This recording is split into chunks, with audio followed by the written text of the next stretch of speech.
All right, everybody, welcome to episode 1 of The Conscious Cloud. This channel is going to be detailing some of the things that I've learned on my healing journey and some other mindfulness concepts that I have been able to find helpful. We'll be talking about everything from healing from childhood trauma to relationships, and also talking about career goals, aspirations, and anything that relates to us elevating to a higher version of ourselves.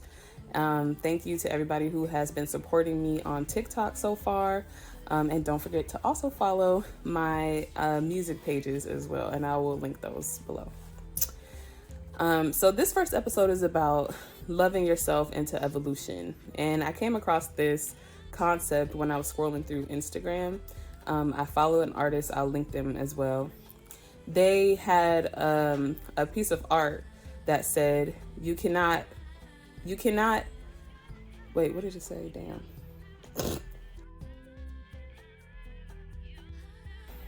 It said you cannot shame yourself into change. You can only love yourself into evolution. And that really resonated with me as somebody who has struggled a lot with self-criticism and who has had a lot of self-criticism from different people in my life that were supposed to be mentors and caregivers and things like that. And you kind of learn to internalize this negative self-concept and negative self-talk to try to get yourself to somehow improve. And when you really think about it, it's such a backwards way to try to go about that. The more you shame yourself, the less good you feel about yourself. And then the more you avoid facing yourself and dealing with yourself. So when we talk about self-love, I think people often just say, oh, love yourself, but they don't really give any kind of concrete example of how to do that. So I realized that I wasn't aware of those examples. I actually started doing a lot of research online, just kind of looking into other people's journeys of, how they got towards self-love.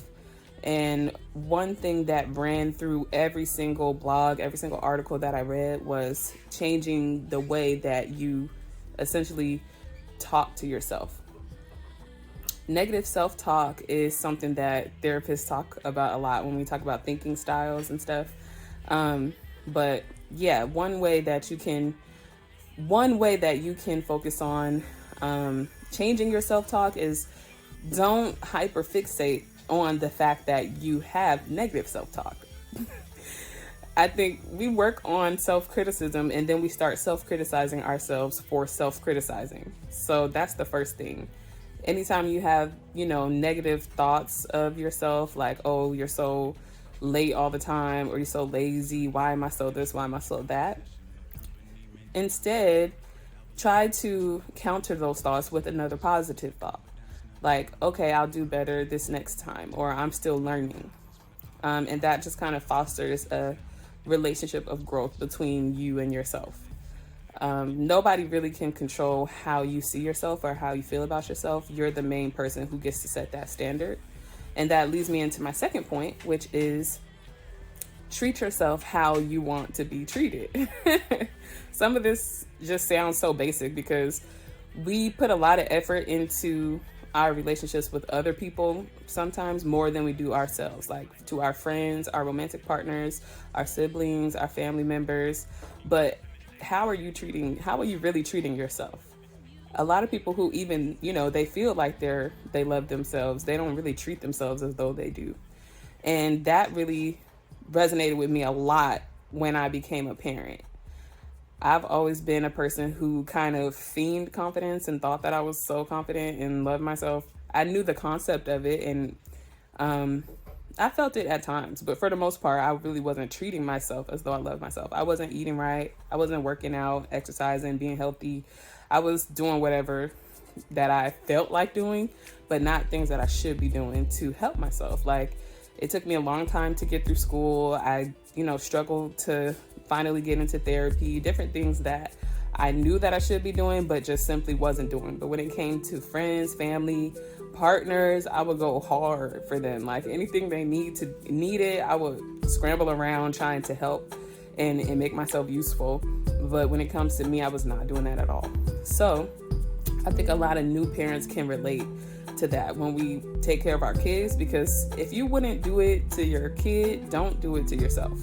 Like if you wouldn't make your kid lay in the house depressed all day, not go outside and touch grass for weeks, skip a shower 5 and 6 days in a row, like if you wouldn't do that to your child, don't do that to yourself. You have to treat yourself the way that you would essentially treat your child, because kids get the utmost care. Okay, I know my kid is spoiled. She be getting slathered down with lotions. She be getting all kinds of stuff. Go to the nail shop, like she gets whatever she feels like she wants in that moment. Like we try to, do it for her because we love her. So do it for yourself, but also do it in moderation. You have to understand what is actually good for you and what's something that is just a temptation for you. Like you don't want to be eating 30 donuts just because yourself wants donuts. That's not actually helping you. That's just, I don't know, sugar craving. So you have to be mindful of, what is it that I actually need? What is it that would actually help me and uplift me and help me get to my goals? And then you have to give yourself what you deserve. Nobody else is responsible for your happiness. Nobody's responsible for getting you to where you're trying to get in life. You're the only one who can control that. So whatever you feel that you deserve, sit down and write a list. And that's one thing that I did. I actually sat down and I wrote a list of all the things that I want out of my life, like a stable career, more savings, to feel healthier, to feel stronger, to feel more confident.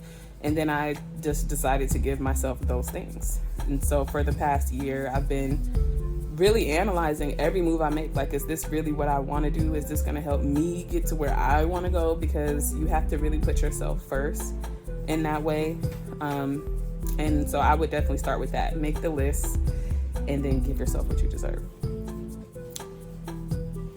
Okay, and then my final point is, let me start that phrase over. My final point in the process of loving yourself into an evolution is that you have to face who you are right now. I think when we look at some of these other blogs and, YouTube channels, it's always focusing on the future. Who do I want to be? Who do I deserve to be later? What am I working towards? And you're constantly, that is inherently rejecting who you are right now. And who you are right now is beautiful. Who you are right now deserves all of the nice things that you want. You don't have to change and become something else to be deserving of happiness and the other things that you want to give yourself. So, it's just a matter of looking in the mirror, literally looking in the mirror every day and practicing self-acceptance.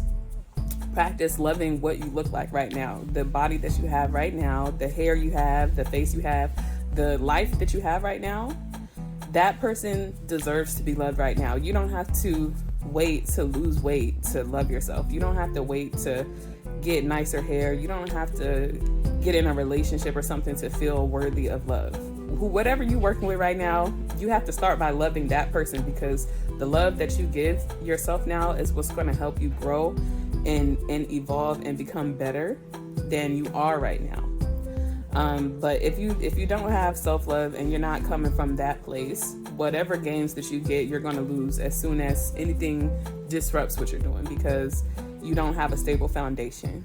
And I think really that's something that really needs to be pushed, because we can't constantly be fixing ourselves, which that means that we're broken. That means that you will never be done. Like, you will never reach any level, because as soon as you get there, you're going to be trying to analyze and find other things that's wrong with you to dislike. And I just feel like our culture is so focused on everything that we don't like about ourselves, instead of focusing on what we do like and love about ourselves, and leaving it like that. You don't have to spend every day and every month trying to fix yourself. Like, you can literally just rest in what you have right now and be happy with that and be confident with that. And then when you see something else that you want to go for, every goal that you have for yourself should be about growth. It shouldn't be about the death of things. I mean, if you have negative habits that you want to fix, get to the core of why you have those negative habits. What function are you trying, what is the function of that habit? What are you trying to achieve with this negative habit? Find another way. Like, if you out here talking to multiple people, you probably just don't feel comfortable being alone, what's the reason why? You know, what's the reason why you don't love yourself and feel like you have to get that love externally? Figure it out. Like, it's stressful. I've been on this journey for a year now. It's stressful. It's very much digging around in your psyche, trying to figure out, girl, why, what is you doing and why? Like, but you have to become best friends with yourself. And you have to keep it real with yourself. That's the next thing about loving yourself into evolution. Stop lying to yourself. Like, you really are the one who knows how you really feel inside. You know how stuff really did impact you, things you tried to act like it wasn't a big deal, and it was a big deal. And you don't need to lie to yourself, okay? You ain't got to lie to kick it with yourself. You and yourself gonna always be here together. So you do not have to lie to yourself. And the more you lie to yourself, the longer it's gonna take for you to evolve into your fullest self of who you are meant to be. So keep it real with yourself. Check yourself, set boundaries for yourself, because yourself is learning. It's the same way you do with your children. You don't let your kids just run all rampant, run all in the street. No, they don't know yet. So you have to teach them. They have to learn. And as you gain more information, you'll find it easier to set boundaries. Like, you know what? I'm not even going to go over there to that place because it puts me in a negative mental space. I'm not going to talk to this person no more because for whatever reason, they do them. The interactions I have with them is triggering to me. But you get that to that place by knowing yourself and being real with yourself and how you feel inside, and actually planning ahead and paying attention to who you are instead of shaming yourself for doing things that are negative or shaming yourself for your bad habits. Figure out what it is that you're doing and why, and find better ways to achieve those goals. The same way that you would do with your friends or anybody else that you're giving advice to. When your friends come to you and they done did something trifling and they looking for some advice, you don't tell them all kinds of negative stuff and call them all kinds of names and beat them down into the ground about it. You give them grace because you love them, and you give them advice and you have empathy for them. So you have to do the same thing if you want to love yourself into growth and into evolution. You have to first start with love. So that's it. That's all I'm working with for this first episode. And I hope that was resonating with somebody out there. I'll be posting these videos every month along with my zine that we release. So if you guys want more information about that, I'll have it in the links below. And yeah, welcome to the Conscious Cloud.